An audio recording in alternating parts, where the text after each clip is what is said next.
Historical Archive Disclaimer. The following audio-visual material is presented strictly for educational, documentary, and historical preservation purposes. This is a 1922 speech from Munich by Adolf Hitler. In 1933, he became Chancellor of Germany.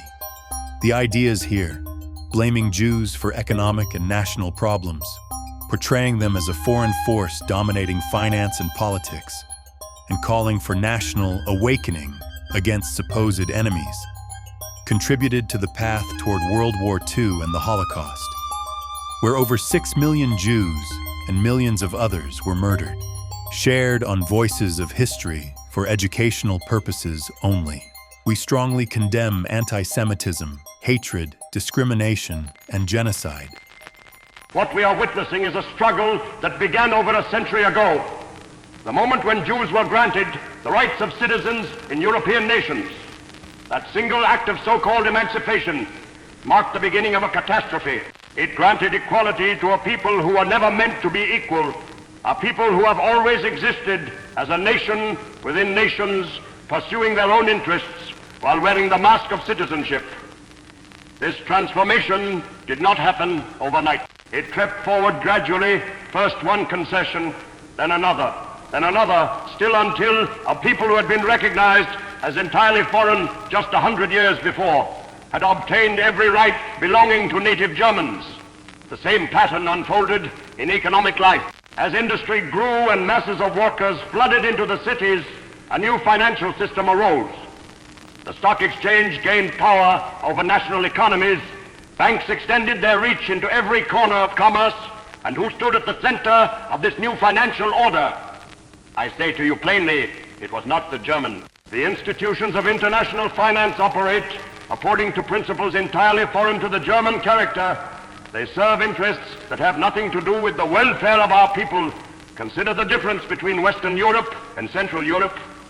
In England and France, the process of industrialization drew farm workers into the cities. But in those countries, the foreign element remained small in number, so small that they could blend into the population and escape notice. The ordinary Englishman encountered them only as fellow businessmen, as captains of industry, never recognizing them as something apart. This is why certain political ideas took root so easily in the West. When the masses cannot identify who truly guides them, they can be led to believe they are governing themselves. They call this system democracy. But what is democracy in practice? It is the rule of quantity over quality. It is the triumph of manipulation over wisdom. It is a system designed to ensure that the masses believe they are free while serving purposes they do not understand. Look at how this system operates. There are always two parties, sometimes three, who appear to oppose one another. The public watches them fight. When one party exhausts public patience, the other takes power, and the cycle repeats. The people believe they have made a choice. In reality, nothing has changed. The word freedom is constantly invoked. But what does freedom mean to those who rule? It means freedom to pursue their interest without interference. And what does freedom mean to the common man? He believes it means he can say what he likes and go where he pleases. He does not realize that the freedom to speak means nothing when the words that shape opinion are controlled by others. Germany's path has been different. Here, loyalty has traditionally centered on the person of the monarch, on the army, on the state. The German spirit resisted the corruption that infected the West. The peasantry remained healthy. The intellectual class remained German. When industry grew here, there existed the possibility that workers might unite with traditional German institutions rather than against them. This possibility represented a mortal threat to certain interests. If German workers had joined hands with German nationalists, if the energy of the industrial masses had been directed towards strengthening the nation rather than tearing it apart, then Germany would have become unconquerable. This is precisely what had to be prevented. And so the workers' movement was captured. The working class had legitimate grievances.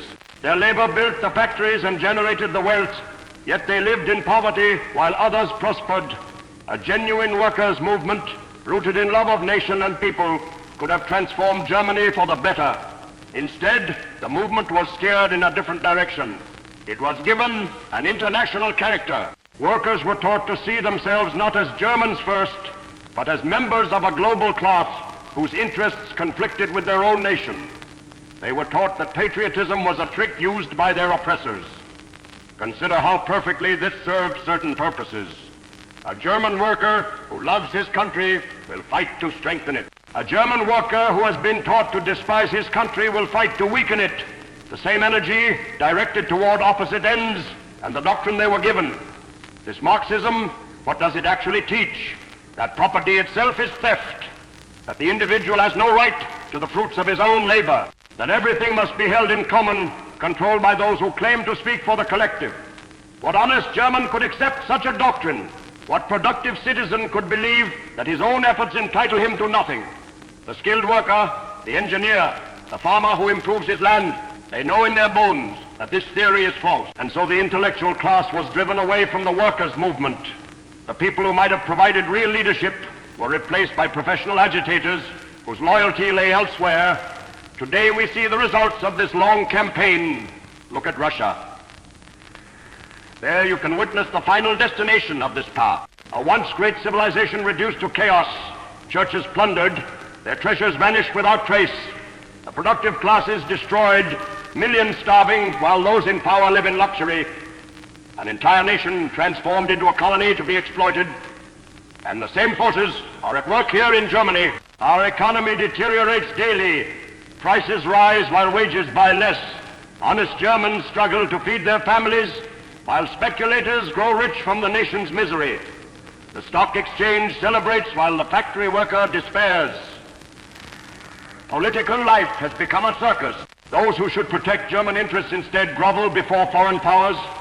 We are told to be patient, to accept our humiliation, to trust that goodwill from abroad will save us. Where is this goodwill? I see only contempt.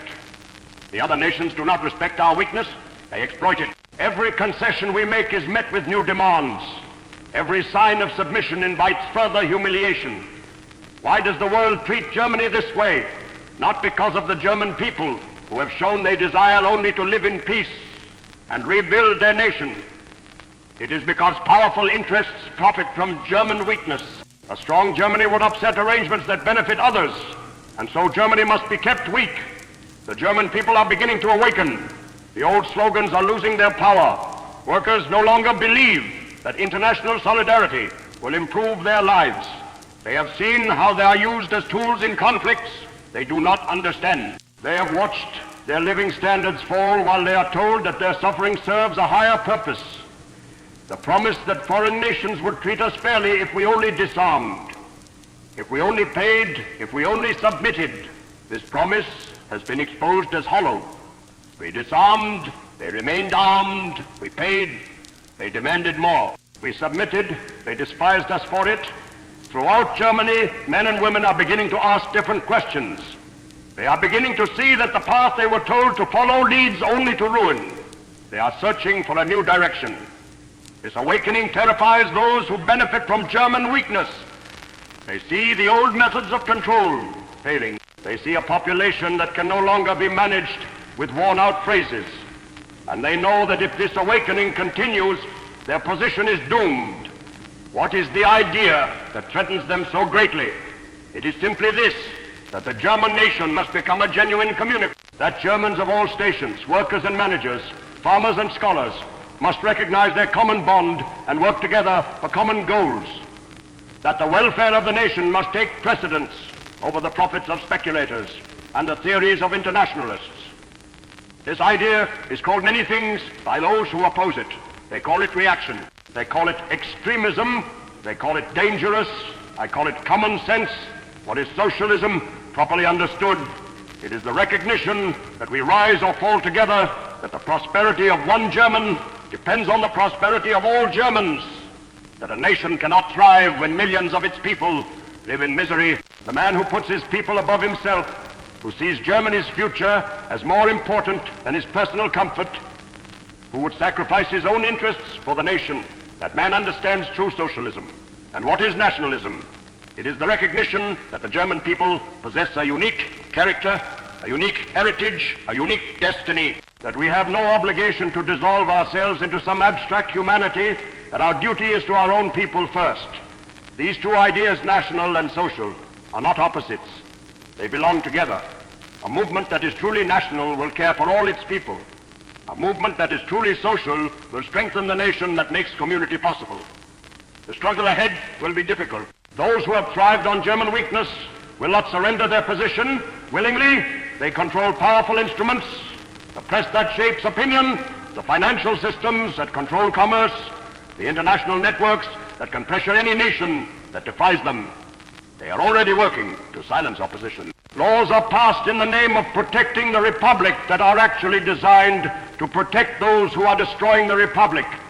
Anyone who speaks uncomfortable truths is labeled a criminal, an extremist, a threat to public order. We have experienced this ourselves. For 3 years we have spoken out, and for 3 years we have been attacked, slandered, and persecuted. Some of our members have seen the inside of prison cells, but we do not retreat. We cannot retreat. We see too clearly what awaits Germany if the current path continues. We would rather face persecution for speaking truth than enjoy comfort through cowardly silence. I speak now especially to those who are young. The old parties offer you speeches. They will train you to talk, to debate, to participate in their endless parliamentary games. They offer you a seat at a table where nothing is ever decided. We offer you something different. We offer you struggle. We offer you sacrifice. We offer you the chance to be part of something greater than yourself. Yes, you will be hated. The comfortable, the complacent, the corrupt, they will despise you for threatening their position. You will be called names. You will be attacked in the press. Some of you may face violence, but consider this. If our enemies hate you at 18 or 19, you have already achieved what many men never achieve in a lifetime. You have shown that you matter. You have shown that you pose a genuine threat to those who are destroying your country. The forces arrayed against us are powerful, but they are not invincible. They depend on keeping the German people confused, divided, and hopeless. They depend on Germans believing that there is no alternative to continued decline. We offer an alternative. We offer a vision of Germany restored, not the Germany of defeat and humiliation, but a Germany of strength and honor, a Germany where workers are respected, where families can prosper, where young people have a future worth building. The battle we face will not be decided by lawyers in courtrooms or politicians in parliament. History is made by those who act, by those who risk everything for what they believe, by those who refuse to accept that decline is inevitable. I am convinced, this is our deepest faith, that out of this present misery, a new Germany will arise. Not the broken Germany we see today, but a true German nation, a nation where Germans are masters in their own house, a nation worthy of the sacrifices made by generations before us. That Germany is worth fighting for, that Germany is worth suffering for, that Germany is worth suffering for. The hour demands that we resist, that we stand firm, that we never surrender our vision of what Germany can become. This is the path we have chosen. This is the path that leads forward. And this is the path that will one day lead to a Germany that fulfills the dreams of our ancestors, a Germany truly of the German people. Thank you for watching. Study the past to build a better future. Check the gear icon to switch between the original historical recording and localized narrations.